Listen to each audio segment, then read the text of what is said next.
बड़ी बहू वर्षा हर काम में बहुत तेज थी। वहीं छोटी बहू हर्षा हर काम आराम से करती। वर्षा को अपनी तेजी पर बहुत घमंड था। वो बात बात पर हर्षा को ताना मारा करती। एक दिन वर्षा किचन में खाना बना रही होती है और हर्षा से कहती है, देवरानी जी, इतना धीमे धीमे खाना बनाओगी तो लोग भूख से मर जाएंगे। पिछले जन्म में कछुआ थी क्या? मेरा तो पता नहीं, आप बहुत तेज हो। आप पिछले जन्म में घोड़ा थी क्या? वर्षा आराम से चली जाती है। खाना खाने के बाद वर्षा का पति गौतम, हर्षा का पति लोकेश और उनके माता पिता बैठकर टीवी देख रहे होते हैं। तभी सास कहती है, अरे रामायण लगा दो हर्षा। हर्षा धीरे धीरे चैनल बदलती है। जब तक रामायण की चैनल पर पहुंचेगी रावण मर भी चुका होगा। हाँ बेटा हर्षा, जल्दी लगा देना, राम भगवान के दर्शन कर लूं। जी लगा तो रही हूँ। इतना स्लो? सासू माँ, इतने में तो अयोध्या जाके राम भगवान के दर्शन कराएंगी। सब वर्षा की बात पर हंसने लगते हैं। वर्षा हर्षा के हाथ से रिमोट लेकर रामायण लगा देती है। हर्षा बुरा नहीं मानती और वो भी हंसते हुए वहाँ से चली जाती है।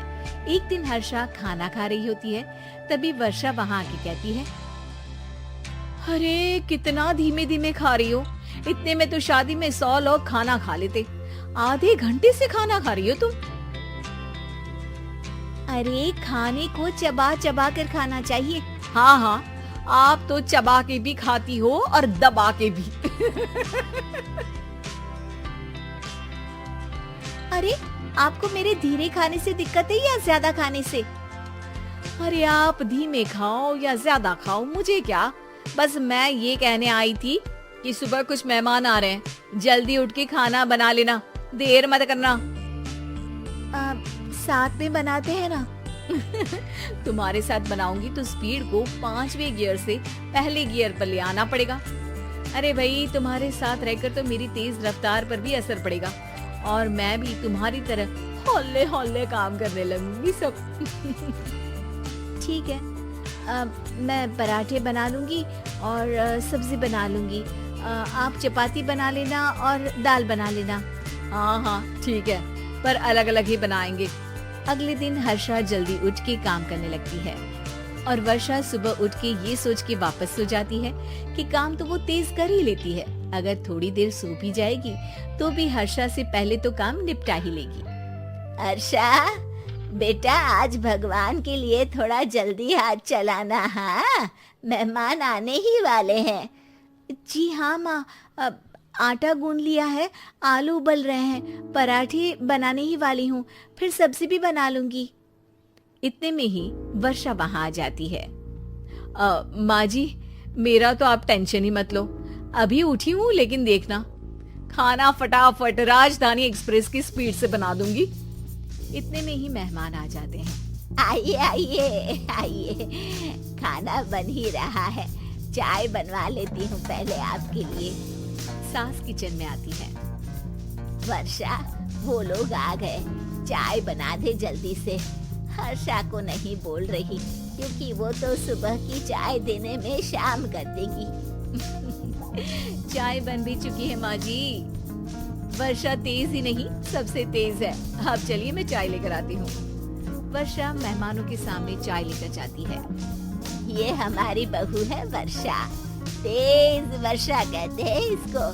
हर काम में इतनी तेजी रखती है जैसे मिल्खा सिंह भाग रहा हो। अरे वाह वाह, फिर तो खाना भी जल्दी मिलेगा हमको। हाँ हाँ, आप चाय नाश्ता खत्म कर लेंगे, उसके पहले ही वर्षा जल्दी से स्वादिष्ट खाना भी लेकर आ जाएगी। वादा तो कर लिया जल्दी खाना देने का। आपकी चपाती भी नहीं बनी और दाल भी नहीं उबली। फिर भी तुमसे पहले काम खत्म हो जाएगा मेरा। तुम्हारी तरह नहीं हूँ, घड़ी की सबसे पतली सुई की जैसे धीमे धीमे धीमे काम करती हो तुम।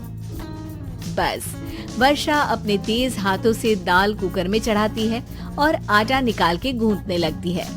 थोड़ी देर में कुकर की तेज सीटी बजती है। और वर्षा का हाथ डोल जाता है। आटे में पानी ज्यादा पड़ जाता है। अरे रे, आटा तो ज्यादा गीला हो गया। वर्षा जब रोटी बेलने लगी तो एक भी रोटी गोल नहीं बन रही थी। कोई रोटी श्रीलंका के नक्शे जैसी थी तो कोई रोटी ऑस्ट्रेलिया के नक्शे जैसी बनती। वर्षा चिढ़ जाती है। कुकर फिर से जोर से सीटी मारता है। सास बाहर से आवाज देती है, वर्षा बेटा, आज स्पीड थोड़ी कम लग रही है। टाइम और लगने वाला हो तो बता दो बेटा। वर्षा को ये बात सुनकर बहुत बुरा लगता है। वो सोचना भी नहीं चाहती थी कि कभी उसकी तेजी पर कोई सवाल उठेगा। वहीं हर्षा धीमे धीमे अपना काम करती रहती है। वर्षा दाल बनाते वक्त भी इतनी घबरा जाती है कि जल्दबाजी में दाल में नमक ज्यादा गिर जाता है। वर्षा का खाना फिर भी हर्षा से जल्दी तो बन जाता है और जब खाना मेहमानों के सामने लगता है तो सब हर्षा के खाने की तारीफ करते हैं। अरे पराठे तो कमाल की बनी है और सब्जी भी। बस दाल में नमक थोड़ा इधर उधर हो गया है। वर्षा को बहुत शर्म आती है और वो नीचे सर करके खड़ी रहती है। तभी हर्षा कहती है, वो ना मैं थोड़ी जल्दबाजी कर गई और नमक ज्यादा हो गया, पर पराठे तो वर्षा भाभी ने ही बनाए हैं, इसीलिए तो अच्छे बने हैं। वर्षा ने कभी नहीं सोचा था कि हर्षा के काम की इतनी तारीफ होगी, लेकिन वो उसका यश वर्षा को दे देगी।